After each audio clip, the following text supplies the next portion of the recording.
शबनम जैसा खुशबूदार हवा का नाम, सांस के साथ जो दिल में उतरे उस रंगीन सबा का नाम। सात सुरों के जादूगर का, सात सुरों के जादूगर का जादू अब भी चलता है। जब तक मौसीकी है जिंदा, जिंदा मर्दाना का नाम। हिंदू मुस्लिम दो पहलू हैं, हिंदू मुस्लिम दो पहलू हैं। नानक शाही सिक्के के, एक तरफ बाला का नाम, एक तरफ मर्दाना का। इसके दर पे सिजदा करके, इसके दर पर सिजदा करके मैं खुशकिस्मत हो जाता हूँ। इसके दर से महरूमी तो पंछी एक सजा का नाम, इसके दर से महरूमी तो पंछी एक सजा का नाम। गुरु चरणा विच विराजमान गुरु रूप प्यारी साध संगत जीओ, वाहिगुरु जी का खालसा, वाहिगुरु जी की फतेह। बेनती है साध संगत जीओ सारिਆਂ ਨੂੰ, गुरु नानक पातशाह का आगमन गुरपुरब मनाउण आयो ते हाजरी लवा के जाओ। प्यार दे नाल सत्कार दे नाल जिन्ना समा मिलिया है उस समय की सदवरतों कर लईए। कल युगी पसारा है साध संगत जीओ, पर जदों उस मालक की किरपा हुंदी है किसे ते, साध संगत जीओ जिन्हां गल्लां करनियां ने मैं हाथ जोड़ के बेनती करांगी वो बाहर जाके कर लें। बुरा ना मनियो, अज आपां हाजरी लवा के जानी है। गुरु नानक पातशाह दे दर ते आए हां, गुरु नानक पातशाह दी बातां सुनन दे लई, बातां पाउण दे लई, क्योंकि सुनन दी महानता गुरु पातशाह ने बहुत वध दसी है। गाविए सुनिए मन रखिए पाओ, दुख पर हर सुख कर ले जाए। कुदरत दा अटल नियम है, आई ते जद शैतान आउंदा है, दुखां दे विच इंसान आउंदा है। धर्म दी रखिया करन लई बिरदी, जग ते उदों भगवान आउंदा है, जग ते उदों भगवान आउंदा है। एक कुदरत का नियम है। पाप बढ़ा जब जब धरती पे, तब तब तू ही आया। कृष्ण बना कहीं द्वापर युग में, तेता में राम कहाया। निराकार बन आया जगत में, कैसी तेरी खुदाई। दुनिया से वो है छूटा जिसने तुझसे प्रीत लगाई। साडी प्रीत साथ संगत किस नाल पई हुई है आपां सारे जानते हाँ। जे सच्चे अर्थां विच सुख चाहिए ने तां इस पावन बाणी नूं पढ़िए, सुनिए, गुणिए, अमल विच लियाइए। इनका एक जिस जीव बसावे, ताकि महिमा गणी ना आवे।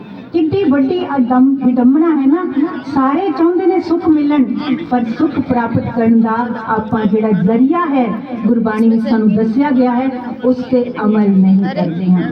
इसलिए असी हर वेले दुखों विच, हर वेले चिंताओं विच व्याप्त रहंदे हां, दुखी हुंदे हां, शिकायतां करदे हां, शुकराना नहीं करते।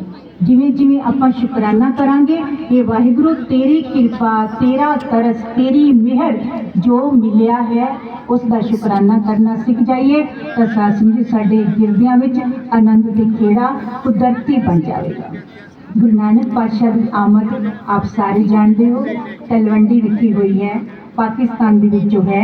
गुरु नानक पातशाह की आमद के नाल उसका नाम ननकाना साहिब, नानक का आना ननकाना साहिब पिया है। राय पोए की तलवंडी, राय पोए की तलवंडी ननकाना साहिब। ननकाना साहिब गुरु नानक देव जी के आने से उसका नाम ननकाना साहिब पड़ा है, क्योंकि आदेश हुआ है हिंदी में। हिंदी में आप अच्छे से समझ पाओगे, इसलिए हिंदी में बात करेंगे। एक साखी आपसे साझा करूंगी, बहुत प्यारी साखी है, पर सबने बहुत ध्यान देना है। सुल्तानपुर लोधी में जब गुरु नानक पातशाह पहुंचे है ना, सुल्तानपुर लोधी में गुरु नानक पातशाह ने जो बेई नदी में रोज वो स्नान करते थे, स्नान करते हुए एक बार 3 दिन उसमें अलोप हो गए, अलोप हो गए। आप कल्पना करो, कोई पानी में जो तैरना ना जानता हो, तैरे ना, या तैराक भी हो, अगर वो 3 दिन के लिए उसमें अलोप हो जाए तो उसके जीवन की कल्पना तो नहीं हो सकती ना।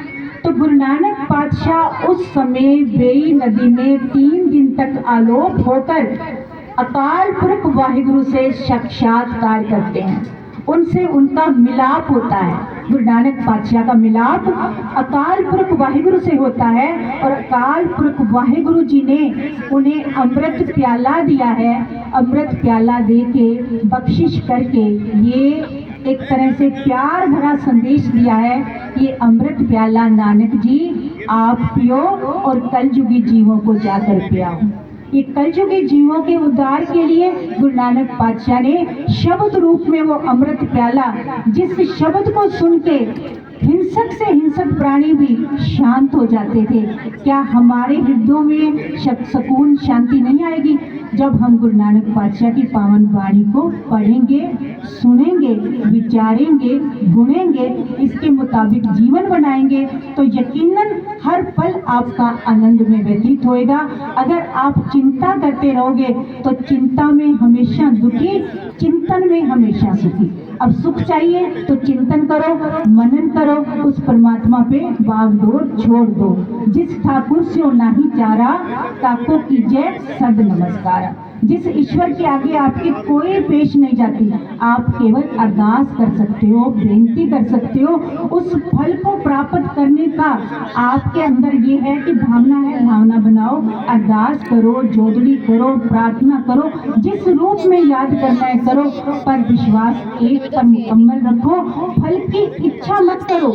उस अरदास करने की उसने सबको फुल फ्रीडम दी है, पर वो परवान करे ना करे ये उसकी मर्जी है। इसलिए कहा है ना, हुक्म अंदर सबको, बाहर हुक्म ना कोई, नानक हुक्म जे बुझे तहो में गए। फिर अहंकार की बात नहीं करते। जो प्राप्ति हो गई उसका शुक्राना, नहीं हुआ तो उसके लिए बेनती, बस इतना करना है। आज अपन चलेंगे, जब बेई नदी में स्नान करके 3 दिन तक उस आलोक रह के उस परमात्मा से साक्षात्कार करके जब वापिस आते हैं, मोदी खाना में उस समय गुरु पातशाह नौकरी कर रहे थे, संभाल रहे थे मोदी खाने को, और 13-13 करके तोल के हर जरूरतमंद को देते जा रहे थे। तो एक दिन गुरु नानक पातशाह की शिकायत हो जाती है, इस तरह तो गुरु नानक पातशाह ने दौलत खां लोधी तेरा सारा मोदी खाना लुटा देना है। पर लेकिन पड़ताल हुई तो आप यकीन मानो कि 13-13 करने वालों के कभी भी कोई घाटा आ ही नहीं सकता। उस समय लगभग 750 रुपये प्रॉफिट निकला था। जो 20 रुपए की बात करते हैं अपन, खरा सौदा की बात करते हैं, उस 20 रुपए के खरा सौदा की बदौलत, सच्चे सौदे की बदौलत आज दुनिया भर में लंगरों के प्रवाह चल रहे हैं और उसमें कभी ना कमी आई है ना आनी है। तो इसी तरह इतना प्रॉफिट निकला। पर उस दिन गुरु नानक पातशाह ने दौलत खां मोदी खाना जो उसका था उसको छोड़ दिया और उस समय गुरु पातशाह यात्राओं पे निकले हैं। यात्रा 4 यात्राएं, जिन्हें 4 उदासियों के नाम से जाना जाता है। उन यात्राओं के दौरान कोई शहर, कोई देश विदेश का कोई कोना नहीं छोड़ा जहाँ गुरु नानक पातशाह आप चल के नहीं गए और लोगों को जाकर समझाया नहीं। उनकी ही बोली में इतने प्यार से, इतने प्यारे ढंग से कभी ये नहीं कहा कि ये नहीं करो, ये नहीं करो। बस गुरु नानक पातशाह कुछ ऐसा विलक्षण कर दे